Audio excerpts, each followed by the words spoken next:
नमस्कार दोस्तों, स्वागत है आपका स्कैप रोबोटिक्स सेंटर के ऑनलाइन एजुकेशन पोर्टल पर। मैं हूं अभिनव श्रीवास्तव, दिया हुआ है मेंशन, और आप स्कैप रोबोटिक्स सेंटर के ऑनलाइन एजुकेशन पोर्टल पे आ चुके हैं। आज का जो सेक्शन है, ये टॉपिक हम कह सकते हैं, ये टॉपिक बेसिकली आया है एक IIT JEE की प्रिपरेशन करने वाले स्टूडेंट की तरफ से।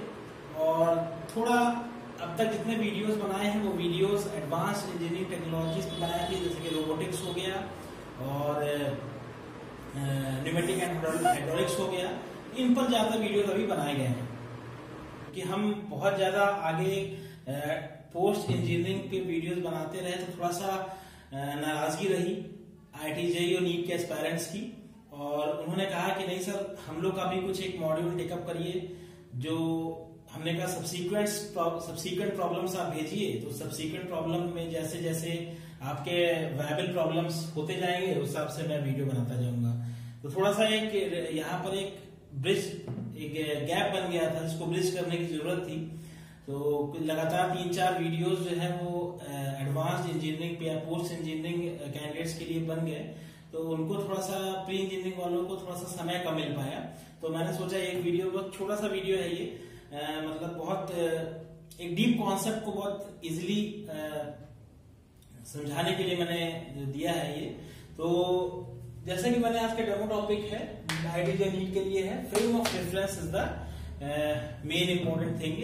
कि फ्रेम ऑफ रेफरेंस होता क्या है। 99% बच्चे जो हैं जो मैकेनिक्स की शुरुआत करते हैं पढ़ने के लिए, वो फ्रेम ऑफ रेफरेंस को इतना समझते हैं कि हाँ भाई एक XYZ कार्टेशियन कोऑर्डिनेट सिस्टम होगा, उस XYZ कार्टेशियन कोऑर्डिनेट सिस्टम में जो भी वर्क परफॉर्म किया जा रहा होगा, जो भी लॉस लगे होंगे वो उस फ्रेम ऑफ रेफरेंस के अंदर आते हैं। तो अभी आगे चल के आपको ये पता चलेगा कि जब किसी भी बड़ी सिस्टम की मॉडलिंग होती है तो हमें उसमें देखना पड़ता है कि उसमें हमें कौन सा कोऑर्डिनेट सिस्टम में कौन सा फ्रेम ऑफ रेफरेंस लेना है।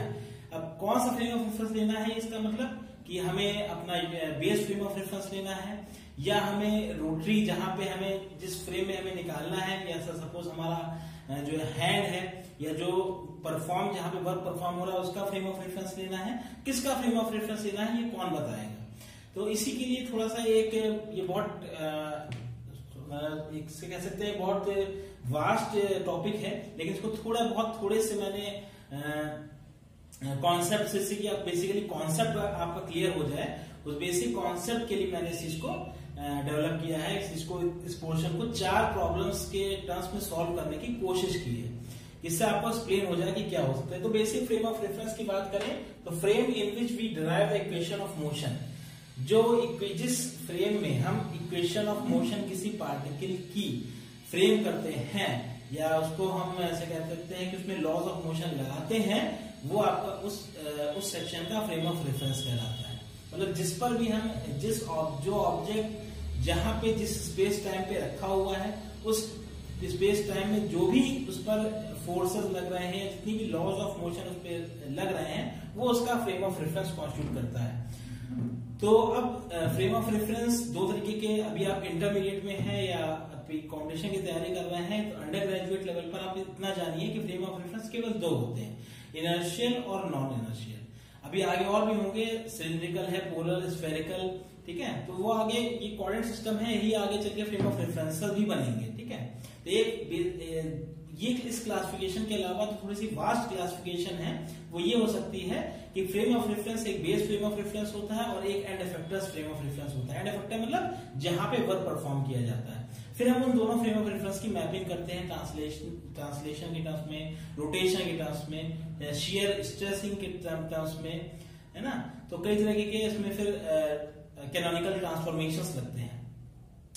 तो अभी आप चूंकि अंडर ग्रेजुएट लेवल पे हैं तो अपना समझ लीजिए कि जो आपका IIT JEE नीट सिलेबस का है वो इनर्शियल और non inertial frame of reference रखते हैं। अब कौन से होते हैं इनर्शियल और कौन से होते हैं नॉन इनर्शियल। इनर्शिया क्या प्रॉपर्टी होती है इनर्शिया की? इनर्शिया की property, first law of motion क्या कहता है कि object remains to be at the same position as it is lying.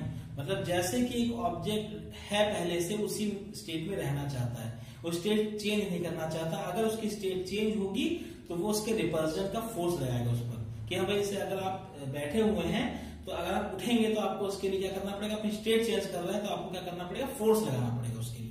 इसी तरह आप अगर वॉकिंग है या मूविंग है और एकदम से आपको रेस्ट पे आना है तो क्या करना पड़ेगा आपको, आपकी स्टेट चेंज होगी मूविंग से रेस्ट पर, तो क्या करना पड़ेगा आपको, चूंकि स्टेट चेंज हुई है तो आपको करना क्या पड़ेगा, आपको रुकने के लिए रिटार्डिंग एक्सेलरेशन, रिटार्डिंग फोर्स लगाना पड़ेगा। अगर कोई ऑब्जेक्ट स्थिर है उसको चलाने के लिए एक्सेलरेटिंग फोर्स, कोई ऑब्जेक्ट मूविंग है उसको रोकने के लिए रिटार्डिंग फोर्स, ठीक है। तो इस तरह के फोर्सेस, इस तरह से फोर्सेस का जन्म होता है।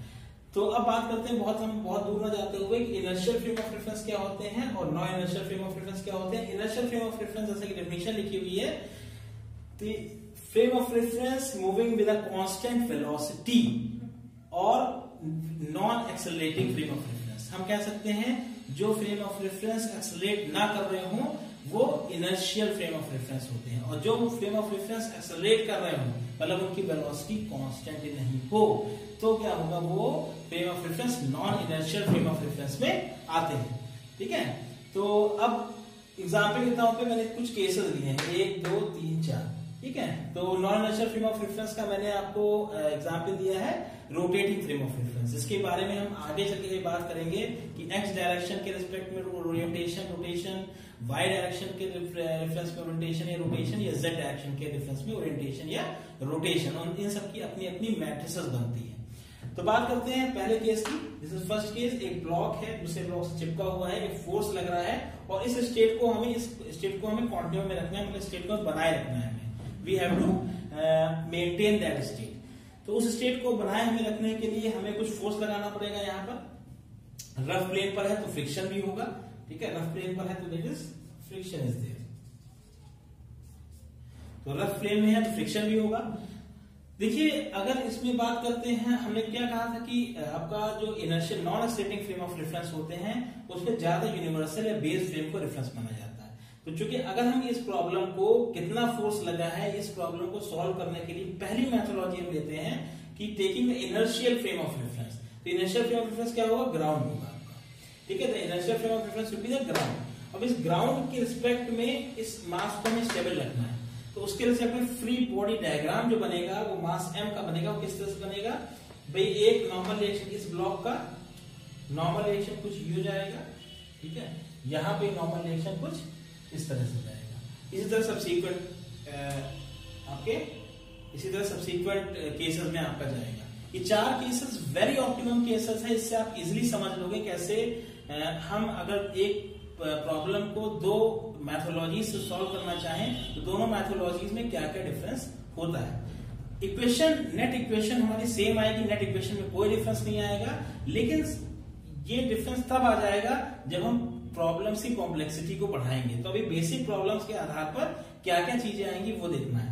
तो देखिए अगर हम इनर्शियल फ्रेम ऑफ रेफरेंस लेके चलते हैं, ग्राउंड लेके चलते हैं, ग्राउंड मतलब ground is inertial frame, base frame of reference, ज्यादातर non accelerating frame of reference को बेस फ्रेम माना जाता है, ठीक है। तो ग्राउंड लेके चलते हैं, that is the base frame. उसके हिसाब से अगर m का फ्री बॉडी डायग्राम बनाएंगे तो नॉर्मल रिएक्शन इस ब्लॉक का ऐसे आएगा, क्योंकि स्मॉल m की बात हम कर रहे हैं। अगर हम बड़े m की बात करते हैं तो एक नॉर्मल रिएक्शन इसकी तरफ से भी आता है, लेकिन जब हम m की बात करते हैं, बिग ब्लॉक की बात करते हैं, अभी मैं स्मॉल ब्लॉक की बात कर रहे हैं। m इधर आया, इसका जो आपका फ्रिक्शन का जो फोर्स जाएगा वो फ्रिक्शन फोर्स जाएगा म्यू, ठीक है, and is the normal reaction का म्यू होता है, हम जानते हैं, that is the coefficient of friction, and mg is the downward इसका वेट इसका। तो अगर हम बेसिक बात करें यहाँ पर, इसके अलावा एक चूंकि इस फोर्स के कारण ये एक्सेलरेशन भी तो है, this acceleration is also there due to this force. इस फोर्स के कारण एक एक्सेलरेशन का टर्म और ऐड होगा, दैट इज द a, ठीक है। ये हमें काउंटर करना है, डायरेक्शन बहुत इंपॉर्टेंट, डायरेक्शन देखिएगा। तो इसके हिसाब से जो आपका म्यूएन हो जाएगा वो mg के बराबर हो जाएगा, पहली इक्वेशन। दूसरी इक्वेशन क्या होगी, n is equals to ma हो जाएगा। क्यों, क्योंकि f इज ये जो acceleration, this acceleration is due to this force, इस फोर्स के कारण ये एक्सेलरेशन हुआ, इसलिए ये n जो होगा ये ma के बराबर हो जाएगा। नॉर्मल रिएक्शन हमेशा परपेंडिकुलर होता है किसके, अप्लाइड फोर्स के। तो यहाँ पर कांटेक्ट है, this is the area of this is surface of contact, तो सरफेस ऑफ कांटेक्ट से नॉर्मल रिएक्शन लेगा, this is the surface of contact, ठीक है। तो सरफेस ऑफ कांटेक्ट से इधर नॉर्मल रिएक्शन आपका लग गया। तो इसी तरह से n इक्वल्स टू ma और mu n equals to mg। अगर दोनों को सॉल्व करें तो a equals to g by mu, और नेट फोर्स कितना लगना से लग जाएगा, क्योंकि ये अब क्या करेगा, ये फोर्स किस पे लग रहा है, सिस्टम ऑफ द ब्लॉक्स पे लग रहा है। This is the system of the block, this is the system of block. तो सिस्टम ऑफ ब्लॉक है, तो ये फोर्स सिस्टम ऑफ ब्लॉक पे लग रहा है, तो आपका F इक्वल्स टू ma, तो नेट m कितना हो जाएगा सिस्टम के लिए, m प्लस m, और a कितना है, g by mu. This force is encountered here. तो यहाँ पे ये फोर्स आपका क्लियर हो गया, दिस इज द फोर्स। लेकिन अगर हम इसी सिस्टम को मान के चले as a with reference frame of non inertial frame of reference, मतलब एक्सेलरेटिंग फ्रेम ऑफ रेफरेंस कितना से मान के चले, तो एक्सेलरेटिंग में कौन सा है, इस फोर्स के कारण ये मास एक्सेलरेट होगा। तो एक्सेलरेटिंग अगर हम taking non inertial frame of reference, अब non inertial frame of reference क्या लेंगे हम, मास लेंगे m, ये मास, ठीक है। तो ये मास ये मतलब वेज, ये मान के चले इसको हम वेज कह सकते हैं, यहाँ पे हमने वेज लिखा है, दैट इज वेज, तो इसको दैट इज द वेज, ठीक है। तो इस वेज के कारण जो फ्रेम, इस अगर इसको फ्रेम ऑफ रेफरेंस मान के चले तो ये फ्रेम ऑफ रेफरेंस कौन सा हो जाएगा, एक्सेलरेटिंग हो जाएगा, क्योंकि इस फोर्स के कारण ये एक्सेलरेट हो रहा है, ठीक है।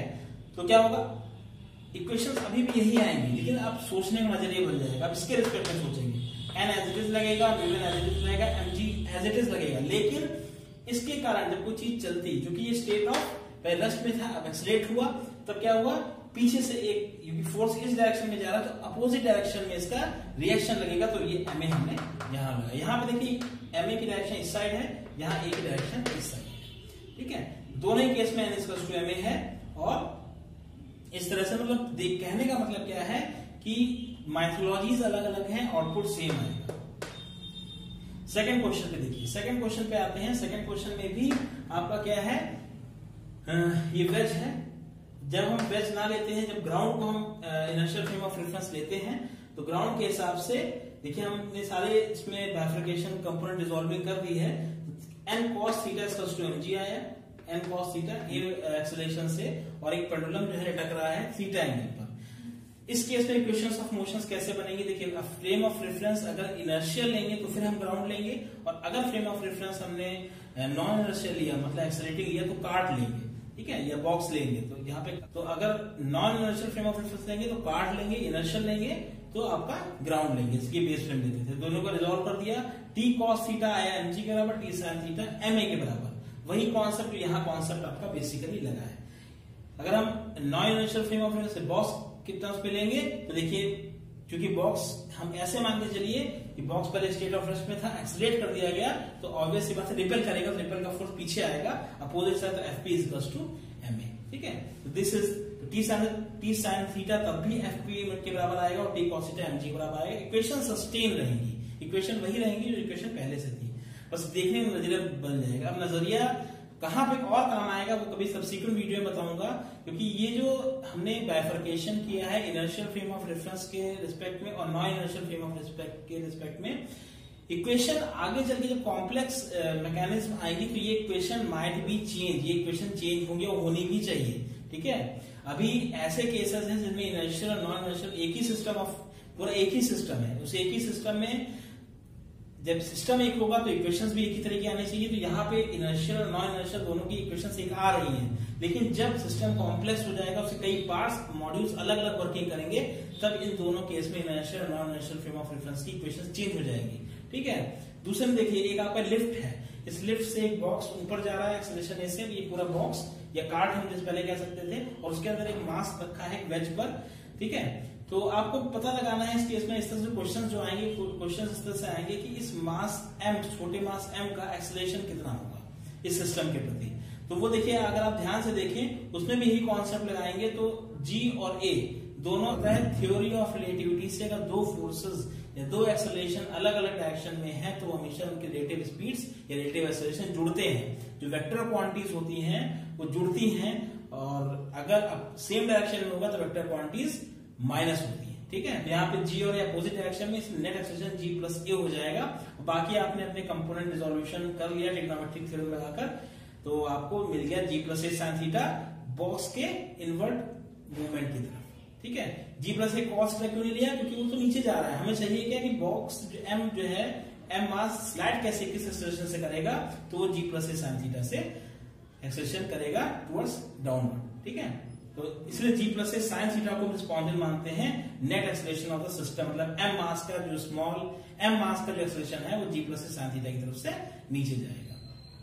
तो ये सभी का जितना भी आपने देखा कि चारों केसेस को मैं इस तरह से मॉडल करके लाया था जिससे कि आपका जो कॉन्सेप्ट इसके प्रति बहुत क्लियर हो जाए और इन कॉन्सेप्ट से इनर्शियल और non inertial frame of reference के बारे में काफी हद तक क्लैरिटी आपको मिलेगी। और अगर कोई प्रॉब्लम हो तो मेरा कॉन्टैक्ट इन्फो दिया हुआ है, प्रीवियस वीडियोस में आपको मिल जाएगा कि जो है मेल आईडीज क्या हैं और किस पर आपको व्हाट्सएप करना। प्रीवियस सीक्वेंट वीडियोस स्कैप रोबोटिक्स सेंटर के प्रीवियस वीडियोस में आप देख सकते हैं, ठीक है। तो अभी तो स्पेस कम था, समझाना जा रहा था, इसीलिए मैंने अपने कॉन्टैक्ट इन्फो एक छोटा सा मेंशन कर दिया। तो ये मेरा कॉन्टैक्ट नंबर है, इस पर भी कॉल से पूछ सकते हैं, कोई जानकारी मिलनी है, लेनी है आपको, ठीक है। तो इसके बारे में और थोड़ा सा एक वास्ट व्यू और एक प्रॉपर चैनल के थ्रू इसको समझना, तो ये आप जो है इनरोल हो जाएंगे तो आप इसको आप कर पाएंगे, इसको और अच्छे समझ पाएंगे। तो ये these are the basic 4 cases जो इसको समझाने के लिए लिए गए थे।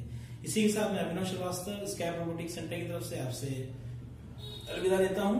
आशा करता हूं कि आपको समझ में आया होगा, अगर नहीं आएगा तो प्लीज मेंशन करके हमें बताइएगा जरूर। मेरी मेल आईडी पे, व्हाट्सएप पे, कम से कम इस कॉन्टैक्ट नंबर पे आप जरूर मुझे एक बार कॉल करिए, ठीक है। व्हाट्सएप नंबर डिफरेंट है, मैंने आपको सबसे प्रायर वीडियोस में व्हाट्सएप नंबर मेंशन कर रखा है, आपको सर्च करिएगा स्कैप रोबोटिक्स के प्रीवियस वीडियो लेक्चर्स मिल जाएगा उसमें आपको। तो ओके, थैंक यू।